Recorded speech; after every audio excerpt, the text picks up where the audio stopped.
Avtomobil alarkən diqqət edilməli əsas məqamlar.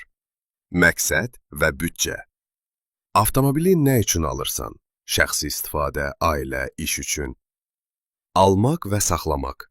Yanacaq, servis, sığorta üçün ayırdığın büdcə nə qədərdir?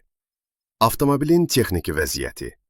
Mühərrik, sürət qutusu, zavod boyası, alt hissə, qəzalı olub-olmaması yoxlanmalıdır. Kompüterlə diaqnostika etmək tövsiyə olunur. Yürüş və servis tarixi. Yürüş realdırmı? Servis kitabçası, dəyişdirilən ehtiyat hissələri barədə məlumat varmı?